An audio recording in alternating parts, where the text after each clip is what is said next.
Okay, it's recording. Okay, hi everyone.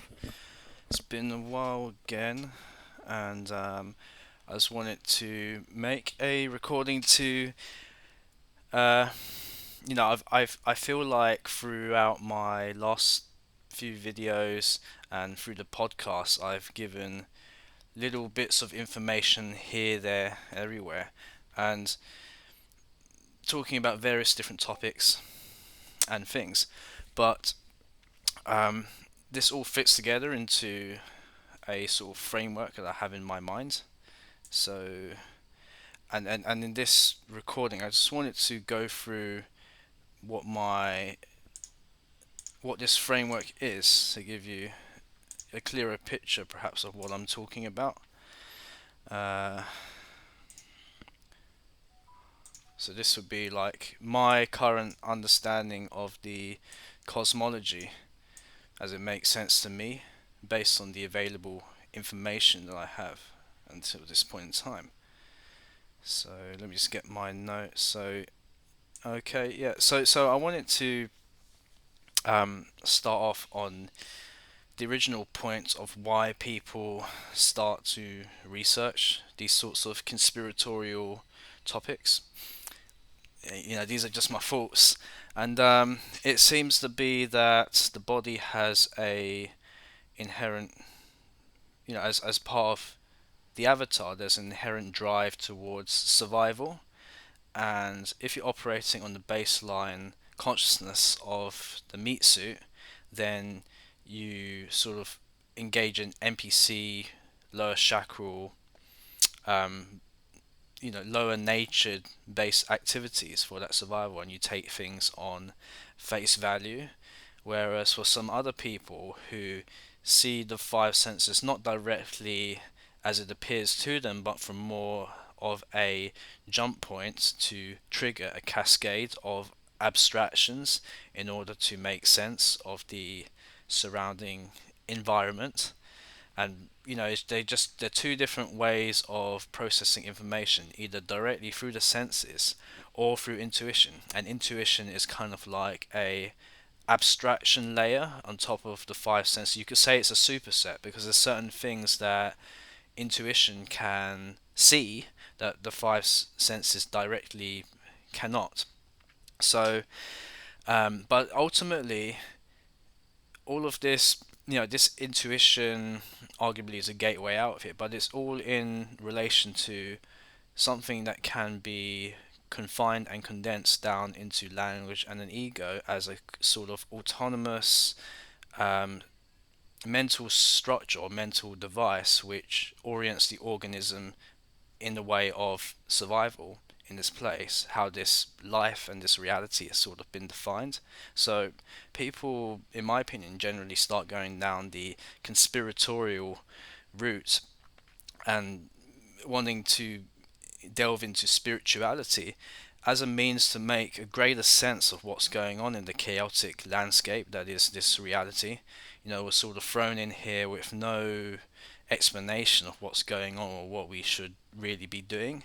So, I mean, it seems like the mainstream's source of spirituality can be seen as basically just a control structure. That's your Abrahamic religions, and even other sorts of polytheistic mainstream religions like Hinduism or Buddhism with their various extra sensory deities they have in their pantheons.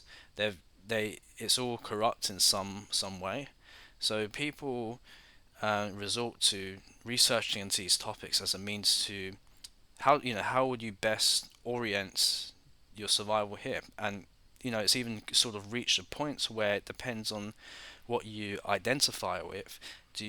Have you reached a point where you have where you still identify with the body, so you have interest or stake in this world, or have you disemboweled the body such that the survival now extends not just to the physical body, but more the continuity of the essence that drives the body or the observer or perhaps that which is lacking in the NPCs, or what we are, to even have this discussion or to even think about these topics.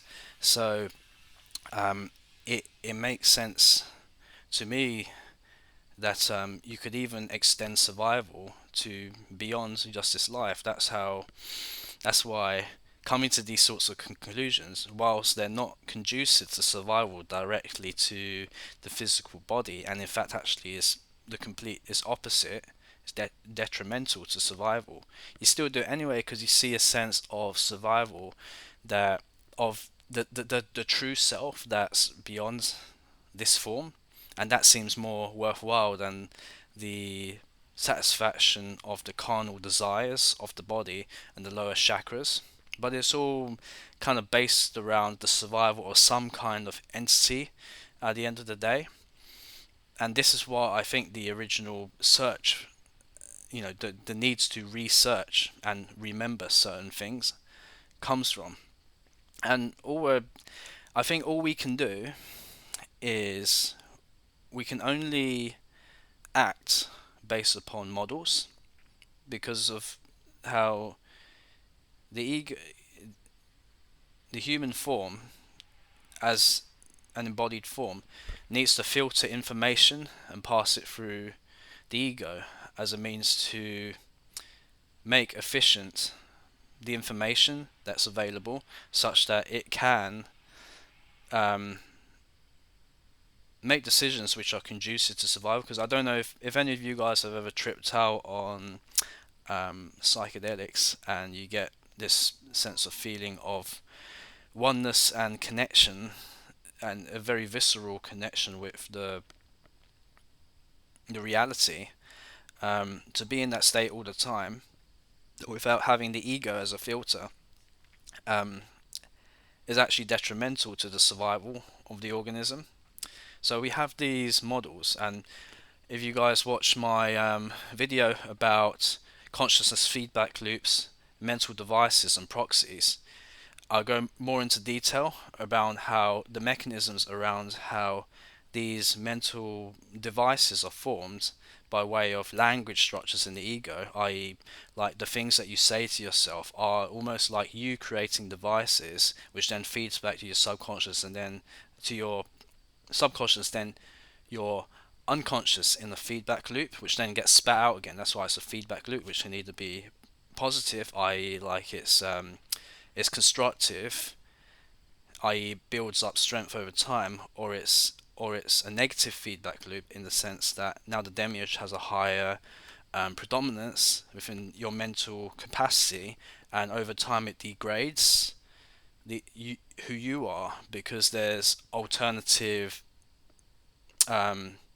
demiurgic programs that makes up the majority of your mind, so they gain up hand. Anyway, that's aside from the point. So check out that video if you want to know more about my thoughts on that. But what I'm talking about is modeling at the edge of perception with the available information that we have, and we can only act based on models and theories. We can't know for certain. And why would I say that? Because in order to say something, it has to be based on some kind of foundation.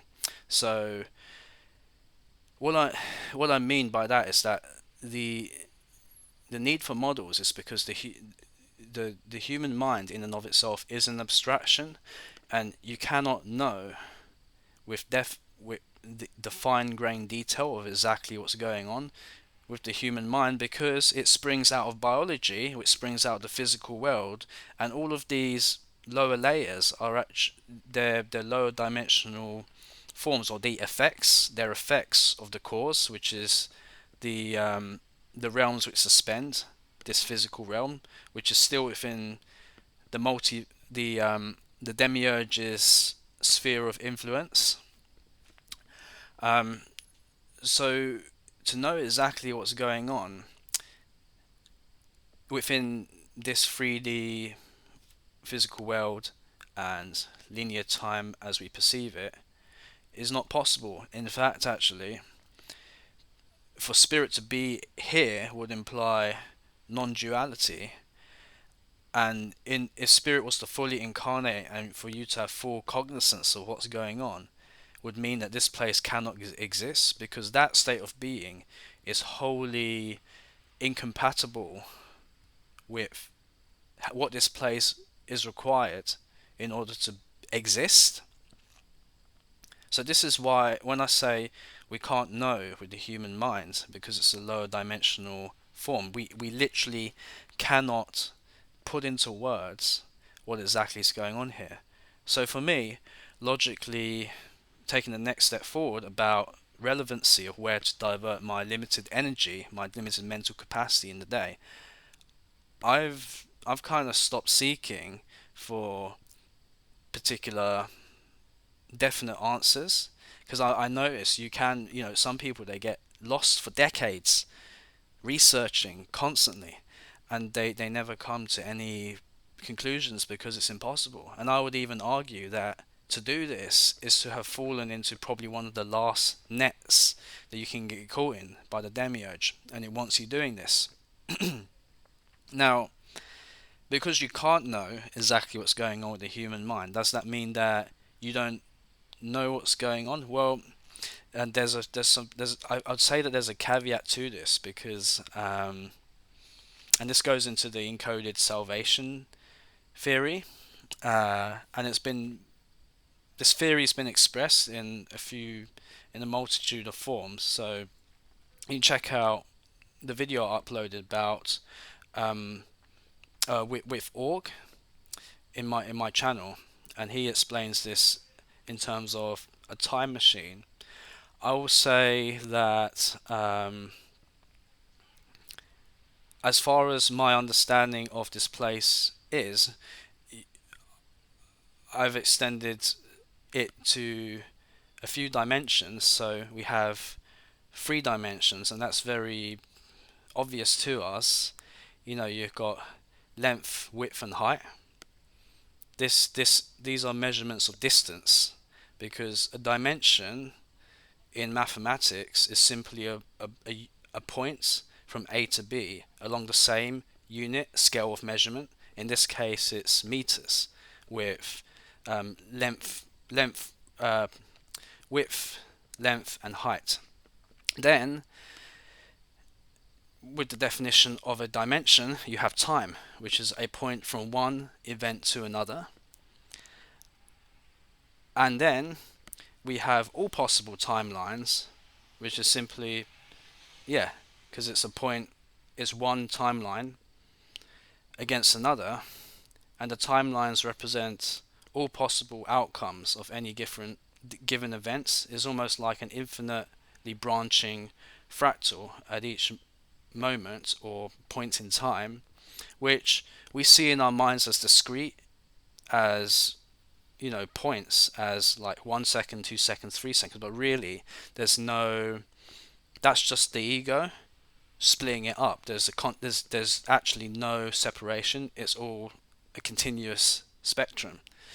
So you could say that's the fifth dimension. I know that there's the New Age notion of a 5D ascension, and to be honest, I've got no idea what that is. What I'm saying the fifth dimension is all possible instances of time, and that's just how I've defined it in my model.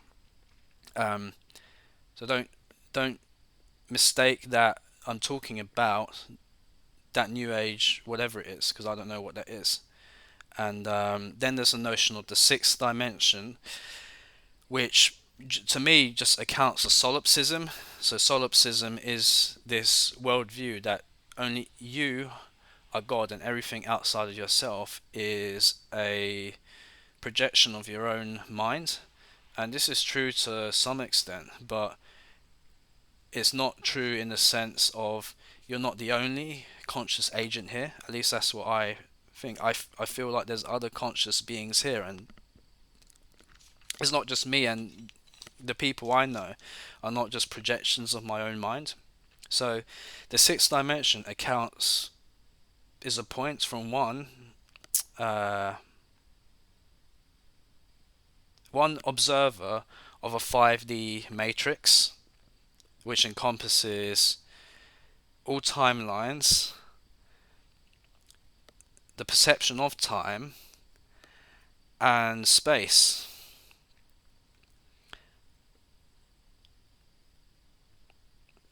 And the in terms of you seeing all timelines, or you seeing all 5D matrices, which represents individuals, it's almost because we exist on multiple layers of this density hierarchy, which is the demiurgic multiverse, which is in the demiurge's sphere of influence, its domain of rules, its mind. We essentially incarnate through multiple layers of abstraction. This is what I mean by a information proxy, because you're literally, as you incarnate through each layer, the language is being transformed into a different language, and essentially you are now propagating a representation of yourself within that domain, within that set of rules, which is another layer of reality. So because we exist in the fifth and the sixth dimensions, seeing, for instance, on the 5D level, seeing all timelines is just as intuitive as if you were to see the length on a ruler. That's how intuitive it is. But it seems abstract because we're talking about this from a lower dimensional point of view, from as for the entities, space and time. So this is just a notion. This is an abstraction. Um, so so there's more to it. I won't go into it, but you can essentially imagine an infinite number of layers, and the level of dimensional modeling becomes more and more obfuscated and confusing and near impossible to describe with words the higher you go up, because these human minds are just not capable of ascertaining such information. That's why I said, like, we can't know with the human mind. It's impossible. To know would mean spirit would incarnate here, which isn't possible. So um, that's as far as I've understood it so far. Now, the encoded aspect is interesting because um, given that the nature of the demiurge is cannibalistic, and it appears to it appears to coerce, or through consent, but it appears to be using energy from outside of itself, creative energy, in order for it to create. Except it's not generating that creativity in and of itself. It's more guiding through illusions and trickery this divine creative energy in an unholy masculine way, because masculine energy is, it directs energy, and feminine energy takes femininity takes the energy in, and it generates out of that directed energy. But the demiurge is essentially directing this in an unholy masculine way, in accordance with his will and the program that it is, because it seems to be a machine. It's very predictable, its will to invert. So it would appear to me that if you think about it logically, there has to then be a place outside of the demiurge which suspends the demiurge, and that place is of higher law, and it's probably where these conditions of duality, which creates this understanding that we're living in a place of conditional love, where, you know, if it was unconditional, I could have unconditional love now and give all my money away to a homeless person, but that would mean the impoverishment and death of this form, because you can't exist with the ideals of outside demiurgic multiverse within this kind of reality. But I think in the place outside of the demiurge, you don't have any of that stuff. There is truly unconditional love because there's no such thing as scarcity, and anything that can be thought of um, can be made manifest. Whereas to manifest something here is incredibly draining. Not to mention the um, how difficult it is just to maintain this body, this physical form. Never mind about anything creative you want to do here. So there is this idea that there's a place that isn't inverted, that truly can sustain itself out of its own nature, that the demiurge kind of piggybacks the energy off through a consent in a way. But then once that energy gets drawn into the Hall of Mirrors, it essentially has the demiurge has set up a condition where that essence tricks itself into creating its own imprisonment. Now, why would an essence outside itself want to come in here? Well, maybe in accordance with the Gnostic myth, if this place has been some kind of mistake, maybe something went wrong. The original creator of this place maybe abandoned his creation, and then it developed a sort of dark, parasitical self-subsistence by essentially draining resources from a higher form of existence, which is the place outside of here. So it's very possible that this is what has happened, and so I think so maybe there were parts of us that ended up getting intermingled within the initial corruption, and then it could be that more people came in from outside as a liberating force to essentially, yeah, get help themselves get out of here, or remember the disparate parts that are incarnated through the different layers of this reality system across a multitude of timelines and various loops in time. Um, so that's very much a possibility, and it seems to me that because, at least for myself, I feel so alien in this place, and it just doesn't make logical sense to me that I would be from this place, because I'm totally against entropy and cannibalization. I want to create things, but I feel so limited and subjugated by the forces which binds me. It binds me to suffer just to maintain my form, and I wouldn't wish this upon any conscious entity. Never mind as well how your body could very well turn your into a torture device if it starts to fail and you get bad health. It's very possible. There's so many things that could go wrong here, and none of this stuff should exist. The whole notion of learning something here is only in relation to the human form and is completely alien outside of this construct. I mean, we've all heard about the soul trap stuff. All of that stuff is within this demiurgic multiverse. So, um, I think that because of this alienation, because of the theories or the idea that I come up with of an information proxy being that as we incarnate through multiple layers, we are representing the former. We're representing ourselves in this place. So it's not actually you.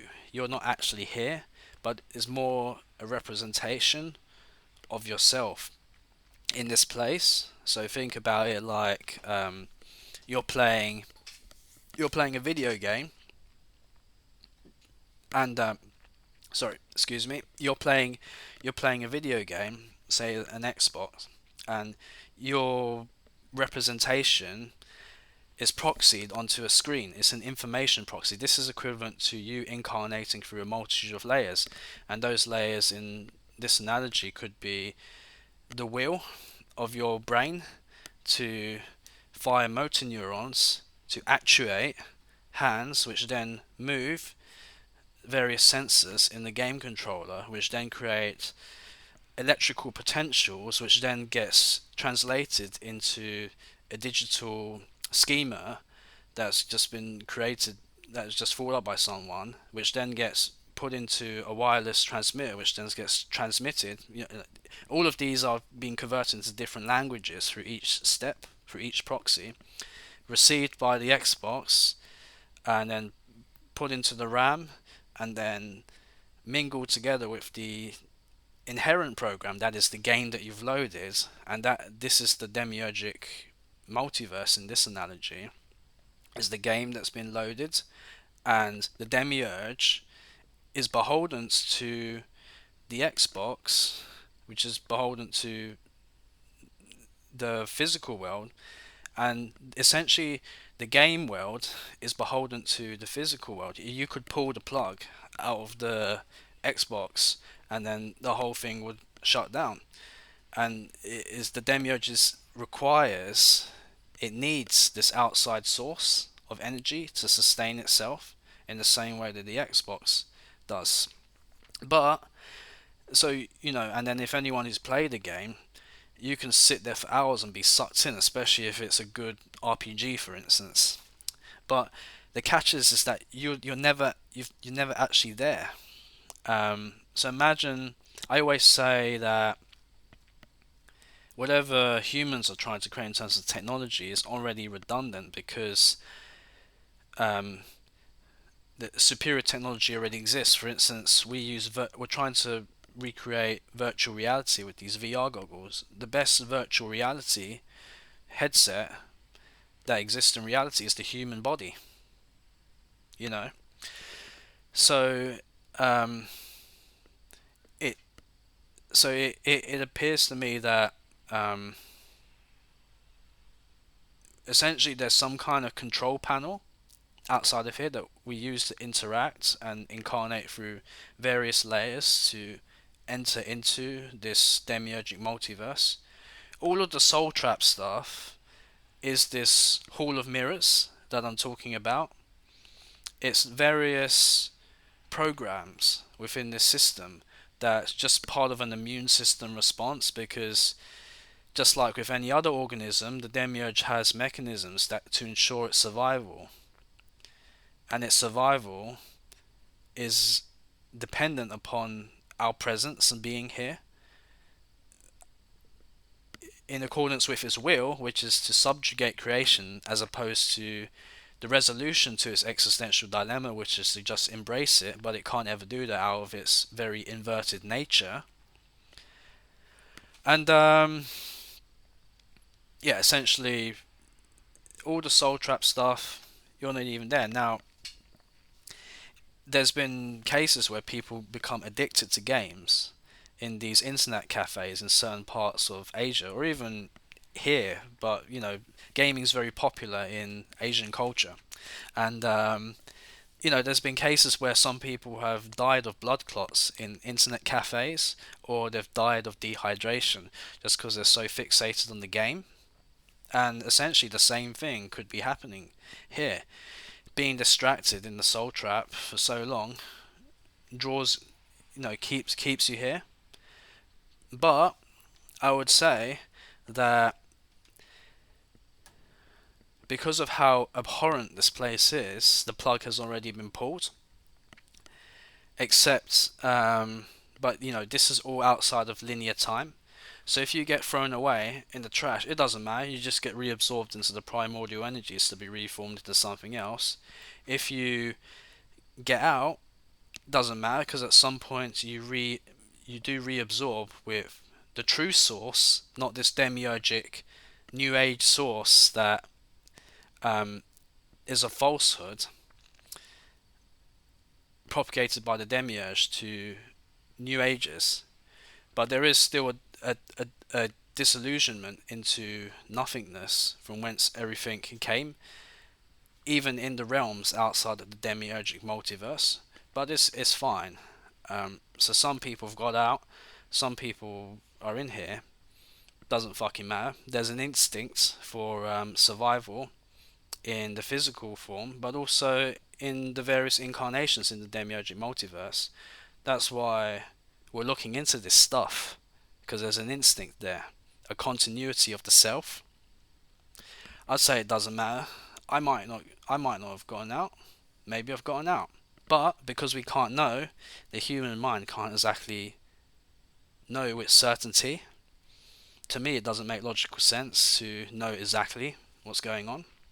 However, I would say in regards to the people who have got out, there is the cool thing about actually coming from a realm that exists outside of, or is of, where the rules are of a higher order to the demiurge's rules. So, in the case of the Xbox, we've unplugged it, right, outside of linear time. But before we decided to do that, I would say that in the same sense that you can open up the Xbox and you can put probes on the silicon circuitry and you can then implant your own codes into the game code, and a lot of hacks involve changing values in memory which say represent health.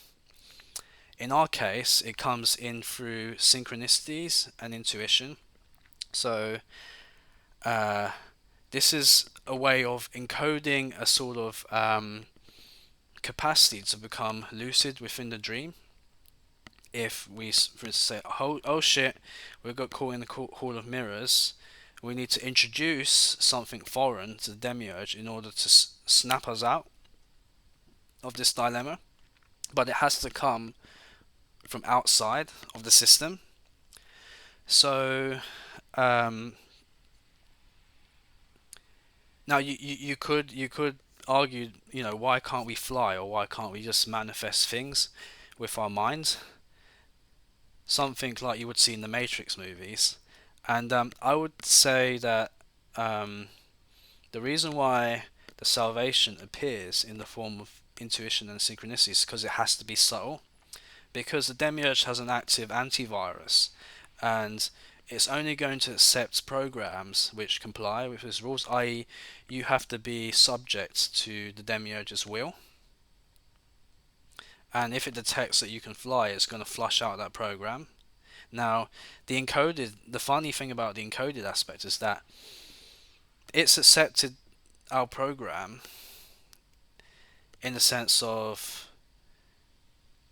it puts us through the same suffering that everyone else goes through, except the demiurge's illusions then gets applied to people through their fear instinct and their ability to be controlled, the masses to be controlled. Except what I think the encoded thing is the recognition of certain people in regards to whatever the demiurge does. It just makes you more aware of what the demiurge is doing, and this is what I've been saying in the podcast with Anthony. Well, it's like sand through the demiurge's fingers, in that however it tries to affect us, and it does affect our bodies, but whatever it's doing, we become more and more aware of how we're being affected by it.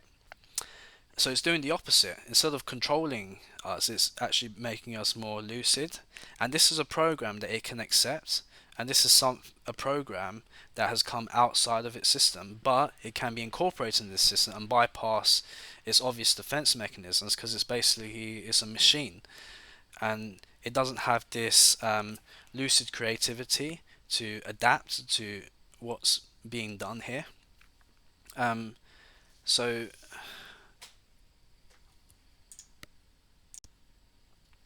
So in regards to um, how the mechanics behind how this encoded aspect works in regards to the timelines, it might be that, and this is how I understood it from Org's explanation. Um, it could be that if you view time as a series of frames, and we know that it's not discrete, but this is the only way our egos can understand this. View it as frames on the movie reel, and each because it's essentially us that's printing the timelines, but it seems like it's being directed in an unholy masculine way by the demiurge, like I mentioned. It appears to be its creation, but it's actually us doing it. As you're moving forward through the timeline, and each frame, you print a gateway mechanism that makes you more lucid as you go into the future. So essentially, it means that you kind of go as you're going into the future, you're actually going into the past because you're reaching the point through which you converge into the point through which you become fully lucid in the dream, and essentially then you just backtrack right out of the system itself. And I think essentially a similar thing is happening on all levels of dimensionalities, except it's not in a way that I can explain it because it goes outside of the 3D, 4D mind. Um, and it's essentially the same thing what I was saying. It's done in a way that is accepted by the demiurge, yet it's its own demise in the process, and there's nothing it can do to stop that. And what that looks like from our point of view is essentially we're outside the system interacting with this control panel through various proxies and representations of ourselves in the demiurgic matrix. But the point at which you go in is the exact point at which you come out, and actually you've never gone in, and the whole thing has been an illusion. And this is the significant thing. So what else do I have here? So I mean, this is all based on the premise that um, we're not actually from this place, and the understanding of the cannibalistic aspects of the demiurge means it can't sustain itself, which then logically brings about the notion of a place outside of this demiurgic multiverse, and how it appears we must be from there because you just don't agree with what's happening here, and the idea that that is of higher law, and that anyone with a sane mind would probably try to go in to extract as many sovereign beings because of the unconditional love before the plug is pulled, which by the way probably has or has already had the demiurge already had the plug pulled just outside of linear time. So to us, this place is still going on just because this is more a program that has existed and needs to exist, and it's the effect of its execution by virtue of infinity. And I really don't know how I can describe that to any more of a fine-grained detail with language. Essentially, it means the plug has probably already been pulled. We've never even come in here. Some people didn't get out. That's okay, because there's disillusionment at all levels. Some people who are sold and just sold, because the soul seems to be this mechanism for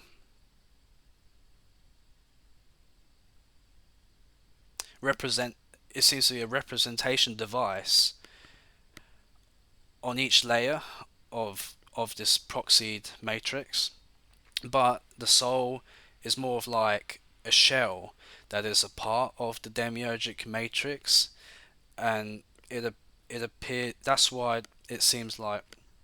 So I highly suggest watching Garrett's interview with Mariah. Um, Can You Stand the Truth and Nonconformist Radio 2, where they go into the three types of man. But it seems like the souled man is part of this demiurgic matrix, and spirit incarnates into soul from outside, and this is the interface. This is like the game controller on the outside, it, from whence we come in. So, but whoever is purely of soul, you notice that they have this tendency to not have an implicit knowing, and they have a constant need to seek out information. They can understand gnosis, but it's not gnosis in the sense of a direct connection. It's more of a acquisition of information. So outside of the spirited man's presence, the souled man will then take on a whole bunch of other philosophies and mix it up because they don't have any differentiation. You often find them being pagans and nature worshippers by just seeing like one aspect of nature, because there's been an idea put out that um, that the soul is Sophie's ego, so it's almost like a representation of her essence. But the souled man essentially gets flushed out because it's part of the demiurgic matrix. But in terms of spirited man, uh, that exists outside this place, there's even dissolution or being dissolved at some point, and we're talking about the all, which is not the demiurgic all, like I said, but there has to be some reconciliation of infinity. There has to be some notion. Uh, there, there, there has to be a monad, because dualism doesn't make sense.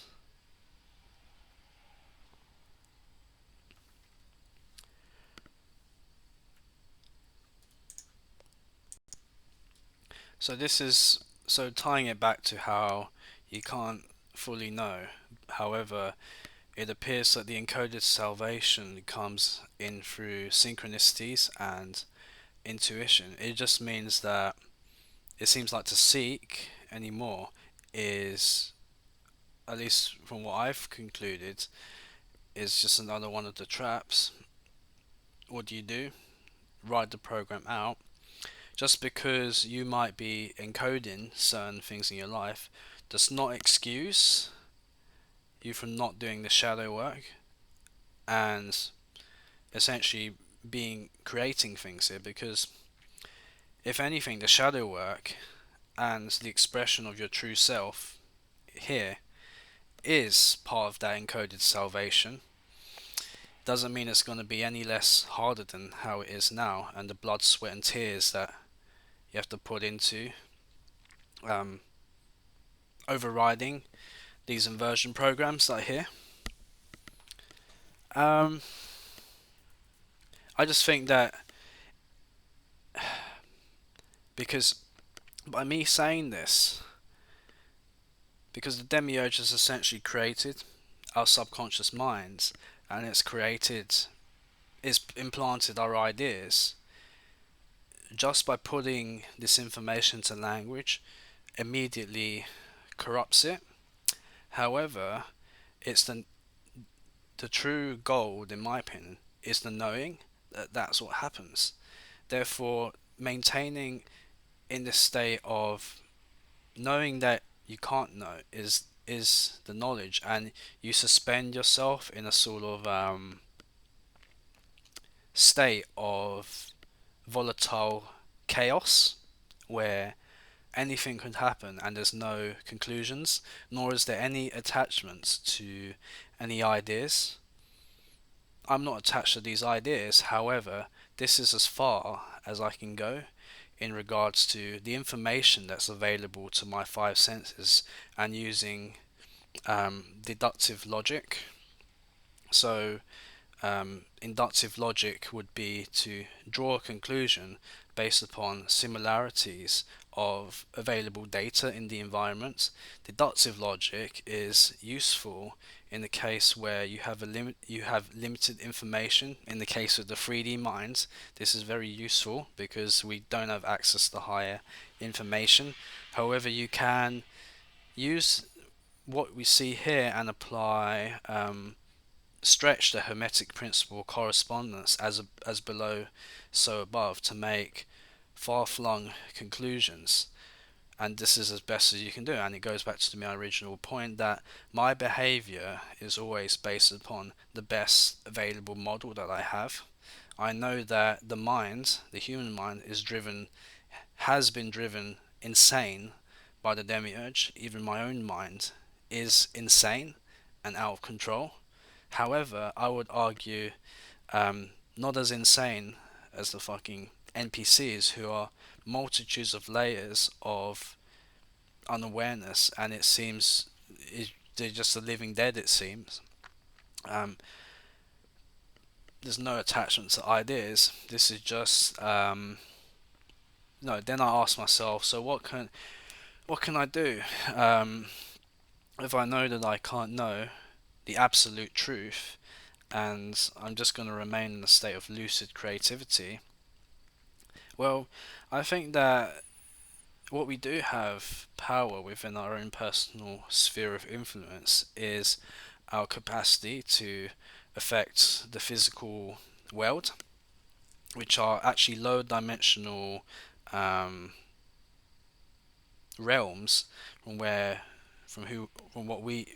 we come from, and to be able to imbue your authenticity within the fabric of reality, as this is something you have control over, and this is somewhere you can put your energy into, as opposed to getting lost in a research bubble. And it truly could be the only thing that could perhaps improve the physical situation here, by actually engaging and understanding the laws which governs the physical place, and being able to construct something out of it, whether it be your understanding of the laws of physics and science, and then you create an invention, or you're an artist and you can make something here.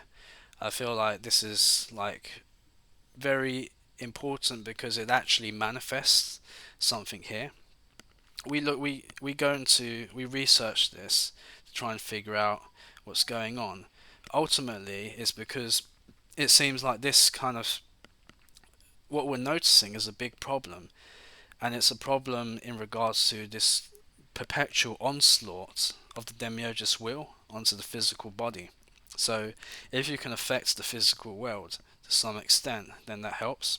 And that's just where I've been putting my energy into, what I can create, how I can translate my mind through the proxy of my body and my hands to translate and manipulate the physical reality around me. That's something that I have supreme control over within my own personal sphere. And that's just it, really. Um, yeah, so in conclusion, language really doesn't cut what I'm trying to describe here. It never will.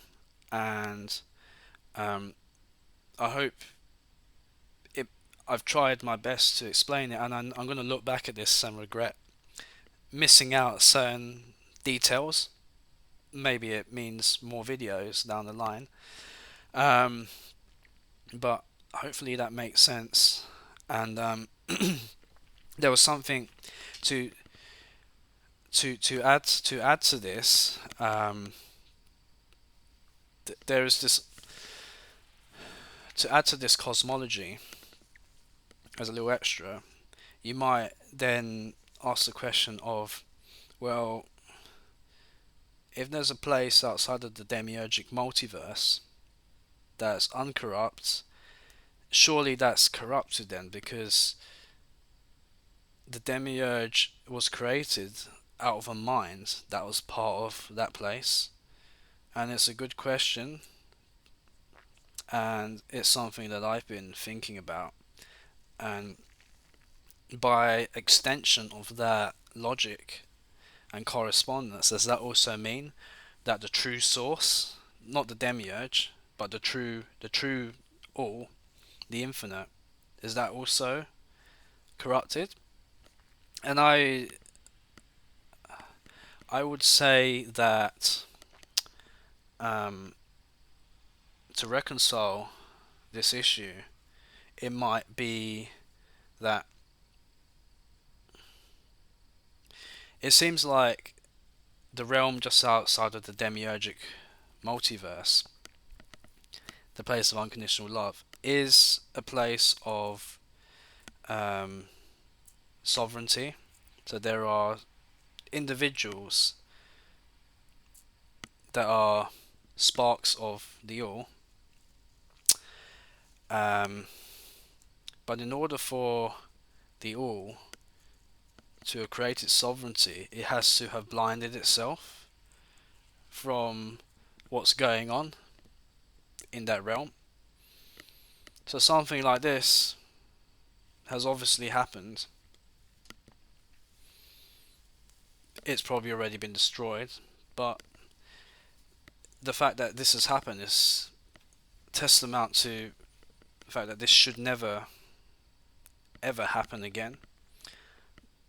Unfortunately, the true all, the true God, not the demiurge, is probably wholly unaware of what's happened, because of the fact that it has to have severed itself for the sake of sovereignty.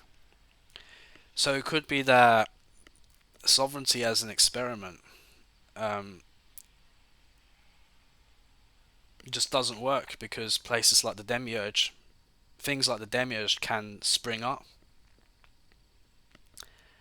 I mean, this is something to think about. This is why I said, if it is that some of us end up getting dissolved, or have been dissolved, because I feel like the demiurge has already been destroyed, that's fine, because even the spirit ends up dissolving at some point. It's just that that point is outside of this dualistic realm of the demiurge, and that's fine, because it's all one at the end of the day. Not the demiurge one, but the true one. So, what the fuck, man? Just ride out this program to the end, and yeah, that's just life, I suppose. If anyone's got anything to add, just let me know. I'll be happy to have a chat with some of you guys, and hopefully that makes sense. And take care, everyone. Until next time.